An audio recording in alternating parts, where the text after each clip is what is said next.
The hallway noise vanishes the moment Mitsuishi-san's arms lock around Hajime's waist like a velvet trap. She's practically glowing, leaning her weight into him as she chirps a cheerful, "Thanks for this," while making it clear the transaction isn't over yet. She tilts her head, her smile sharpening into something heavy and absolute. "I'm not letting you leave." Hajime stares into the distance with the hollow eyes of a man who's forgotten what freedom feels like, manages a shaky yeah as the heat of her grip sinks in. A year into this high school survival horror, and Hajime's lungs still forget how to work when he realizes he's screwed. He's staring into his locker like it's a crime scene. No PE uniform, just empty space where his dignity used to be. The air temperature drops 10 degrees as a shadow detaches itself from the locker.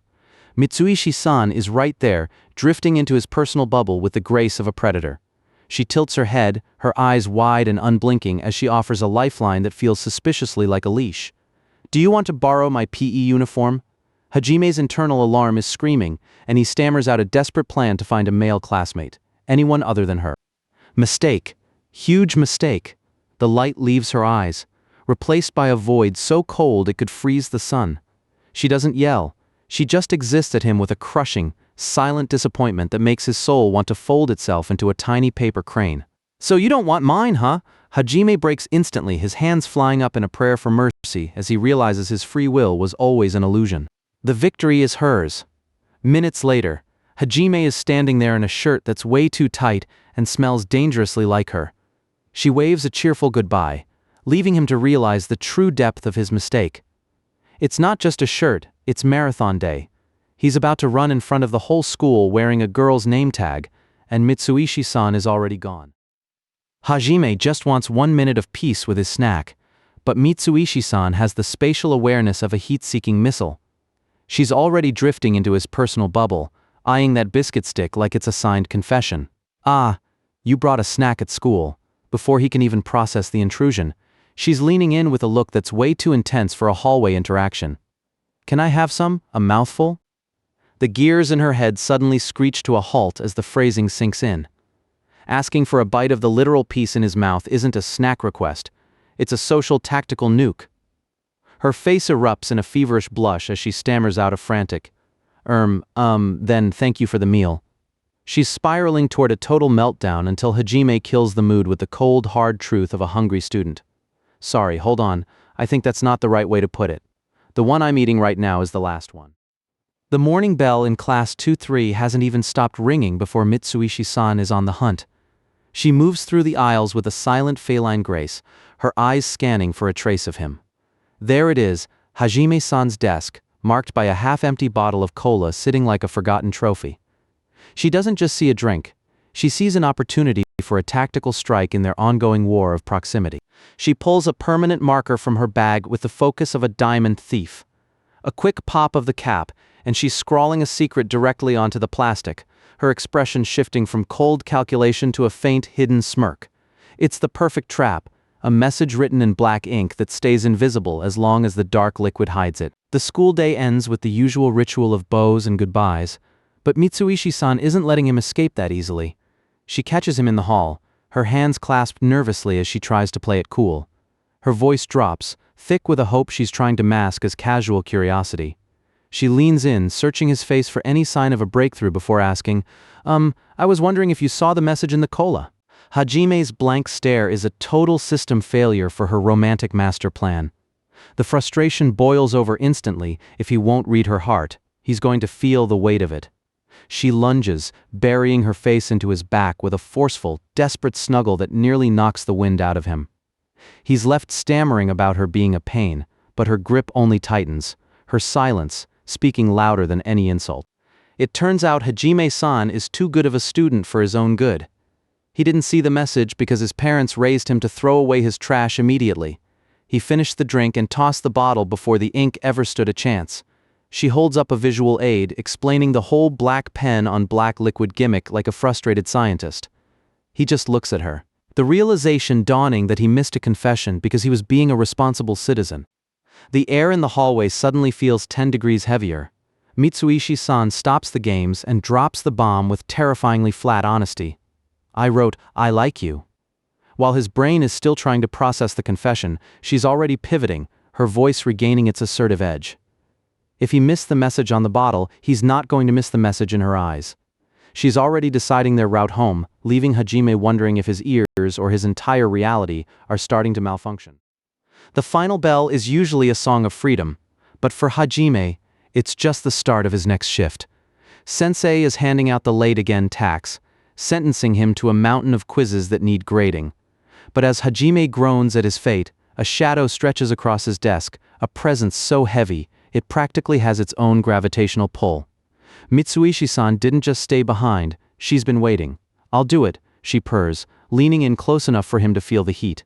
Sensei doesn't even hesitate before offering up his soul, suggesting, "Maybe I should make Mitsuishi-san help as well." The air in the room thickens with a vibe that even Sensei can't ignore. He watches them, Hajime sweating under the pressure and Mitsuishi-san hovering like a possessive specter. He tries to make sense of the chaos, asking the question every bystander is thinking. "What? Are you two dating? What an unusual pair." The ensuing hush is heavy enough to feel physical. Realizing he's walked into a romantic minefield, Sensei suddenly remembers an urgent appointment and bolts, leaving Hajime alone with a girl who looks like she's already picked out their wedding china. Grading papers shouldn't be this intimate, but Mitsuishi-san makes every red pen stroke feel like a secret. She finds Hajime's own quiz in the pile, a spectacular 10 points, and the teasing begins immediately. She offers him a wake-up call every morning to fix his tardiness, her eyes narrowing as she waits for him to bite. Instead, Hajime reaches out and grinds a metal can right into her skull. It's the only defense he has against that relentless focus. She doesn't even flinch, just flatly states, "It hurts terribly." Hajime decides it's time to end the games. She's been using that broken phone excuse to hover, so he slides his device across the table like a challenge. The QR code is right there, an invitation she didn't expect. He catches her eye with a rare, confident smirk and asks, "Yours isn't broken anymore, right?" The physical wall she built around herself collapses in a second. Her face flares a deep, panicked red as she stares at the screen, her voice barely a whisper as she manages a soft, "Yeah." System error. Mitsuishi-san is no longer responding to external stimuli. She's trapped in a feedback loop of her own romantic victory, chanting, "I'm gonna send you a line every morning like a prayer." The tension in the room becomes so bizarrely heavy that Sensei finally reaches his breaking point. He doesn't care about the quizzes or the confession, he just wants his peace back. He starts waving his hands, physically shooing them toward the door. The grading is over, but for Hajime, the real haunting is just getting started. The fluorescent hum of a 24-hour convenience store is usually the peak of Hajime's late-night excitement, until the automatic doors slide open and reality takes a hard left turn. She's right there, no sailor uniform, no school day intensity, just oversized gray cotton, striped shorts, and a look of pure, unadulterated shock. Hajime can only manage a stunned "oh" as the girl who haunts his school hours suddenly occupies his personal time. System failure. Mitsuishi's brain is currently a collection of sparks and smoke as she slams a hand over her face, desperate to unexist.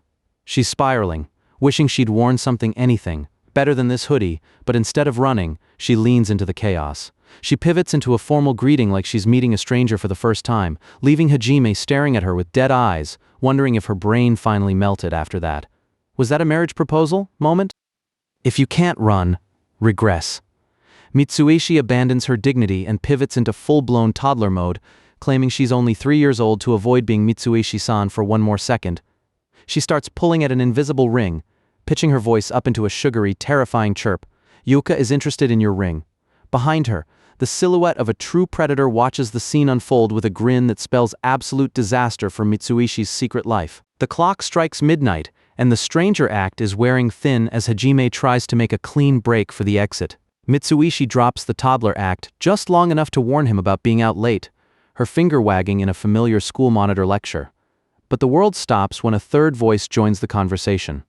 Her sister leans against the glass, casual and lethal, as she drops the one thing Mitsuishi was desperate to hide. "Wait, Hajime-kun, the secret is out, the family knows," and Mitsuishi realizes her sister knows everything. Mitsuishi looms like a shadow over a crime scene, her eyes dead set on the chaos unfolding at the desk. Hajime is currently armed with a can of extra-hard hairspray, treating Satu's head like a high-stakes art project, while Satu looks like he's mourning the very concept of style. She leans in, the air turning cold as she drops a single, flat question. What are you doing? Hajime doesn't even flinch, declaring this the official Hajime's beauty salon where they trade bullying for smiles, though Satu is currently sobbing about his marriage prospects being ruined forever. Mitsuishi watches the way Hajime's hands move, a spark of pure, calculated mischief lighting up her eyes. She tilts her head, offering up her own long black hair like a sacrifice. How about you do my hair next then? Hairstylist, San.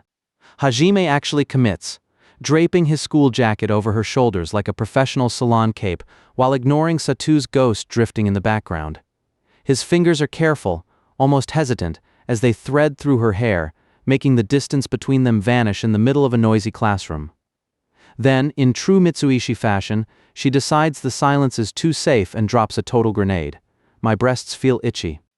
The world stops. The sound of students chatting fades into a high-pitched ringing as Hajime stares at the back of her head, his brain desperately trying to find a response that isn't a social death sentence.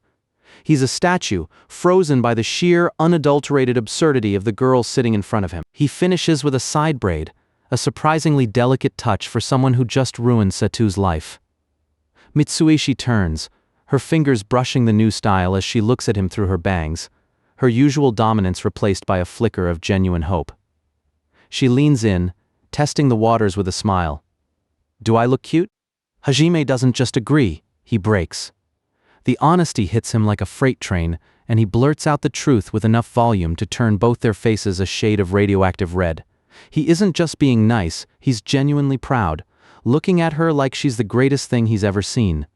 No, you really do look cute. I want to tell everyone about this absolute masterpiece that I've created. The hunter becomes the prey as Hajime, fueled by pure, unearned confidence, grabs her arm and starts hauling her across the room. Mitsuishi is spiraling, her brain short-circuiting because he's actually being strong for once, and she's completely powerless against his sudden, terrifying sincerity. He slams to a halt in front of a confused Satu, beaming with pride as he demands an audience for his work. Satu? Look, doesn't she look cute?